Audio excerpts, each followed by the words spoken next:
Today we are here with another edition of Talking to George Bassilios, a author of and apologist of this book, Timeless Truth and Truthless Times, Tough Questions About God, Christianity, and the Bible.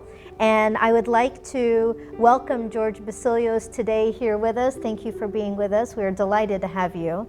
And I'd like to ask you one of the questions, tough questions from your book that you've been asked from youth and servants all over the world. It is question number 13, very famous question that people ask. Why does God allow people to suffer? Another thorny question, a very important question, and it's an existential question that deals with my existence. And the question could also be framed, why would a loving God allow people to suffer, especially people who love Him back? Why would He allow this to happen? A question that comes all the time. Now, we must, and then of course, books have been written to attempt to adequately respond to the question of pain and suffering, problem of evil and suffering in general. But I can just mention very briefly, in the interest of time, the blessings of suffering. Not all sufferings are considered to be evil and bad. For example, I can tell you, Buddhism, for example, is a philosophy, is a worldview that actually originated based on how can we get rid of all human sufferings. Many world religions have attempted to explain evil and suffering, not only explain, but offer a solution to evil and suffering.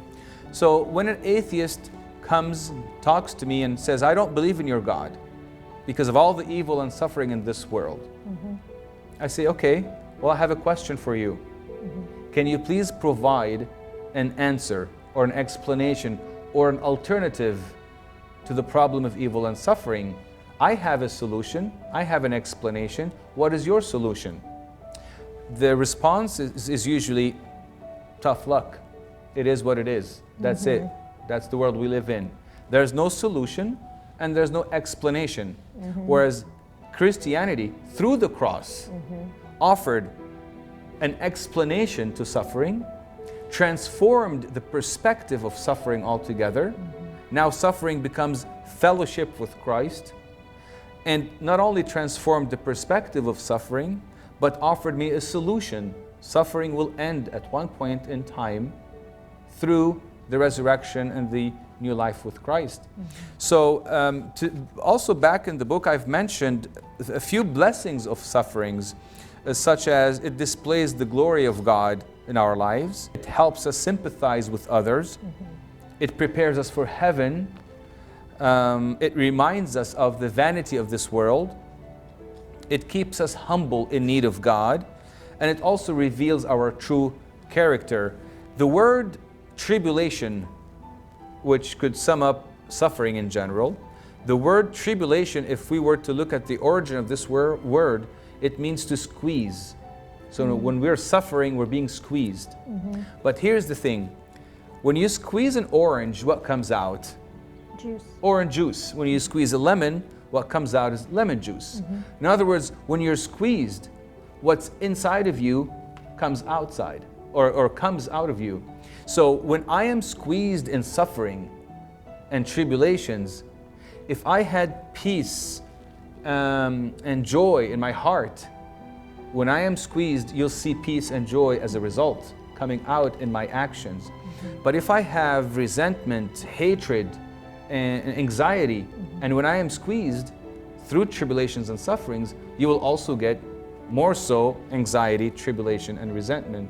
So the key here is to internally work on filling our hearts with joy, peace, and love, the fruit of the Spirit that St. Paul talked about in Galatians chapter 5, so that when we're squeezed through sufferings, it turns out to be a blessing, not a curse. What comes out of us when we're squeezed is more of what was inside of our hearts. And of course, other people will see the fruit of your suffering and wonder, where is this coming from? And that's a good segue into your relationship with God. Absolutely. That's a testament to how my God fills my heart, so that when I am squeezed, God is also there, and He's the one who is with this action, he comes out as the reaction as well. Very good.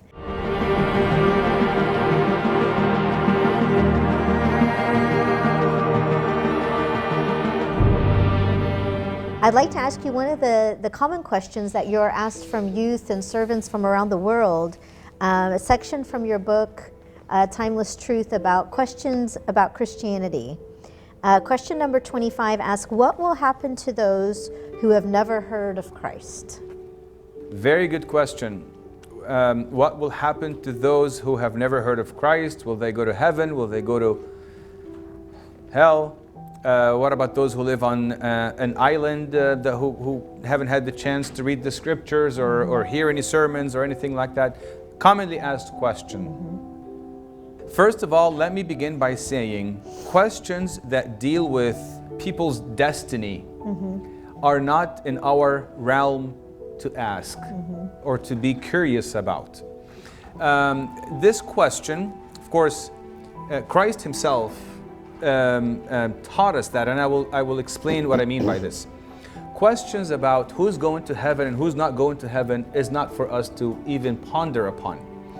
And you can ask yourself, why am I asking this question? What's going to happen to those who have never heard of Christ? I'm either asking this question out of curiosity, I just want to know because I'm curious to know. Or I am asking this question out of concern. I am concerned genuinely for those who haven't heard of Christ. If it is out of curiosity, then you can see how it's genuineness and compassion and authenticity. I just want to know because I'm curious. I just want to find out. But if it's out of compassion and genuine care and love for others, then the question should have been instead, what have I done to those who haven't heard of Christ, whom I know? You see? Yeah. So the question again now becomes a good question with a good constructive mission attached to it, rather than I just want to find out because I'm curious. Right. Secondly, as I mentioned earlier, it's firstly, the questions of who's going to heaven, who's not going to heaven, that's not for us to ask or to even ponder upon. One time, I think it is in, I believe I have it in the book, it was a discourse that Christ had in Luke chapter 13. One of the disciples asked Jesus a similar question when the disciple said, Lord, are there few who are saved? Now, Christ could have said, well, there will be about 50% who are saved. Or 70% will go to heaven, 30% will not go to heaven. He could have asked a question, he could have answered the question mathematically.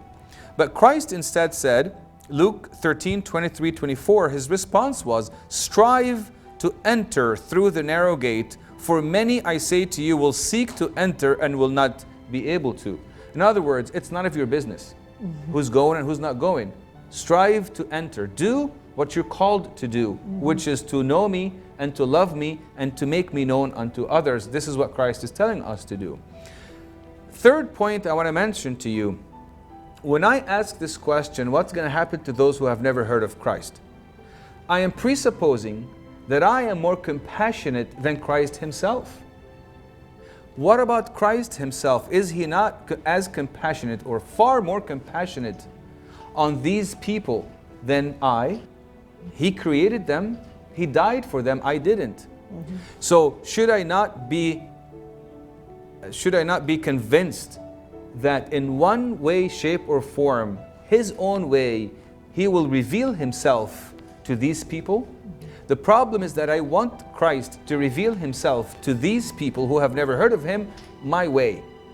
But I understand from the book of Acts that God shall never leave himself without a witness. In other words, he will always reveal himself in his own way, in the right time, to everyone in this world. Or else, how can he punish someone who haven't heard of him or who had no choice?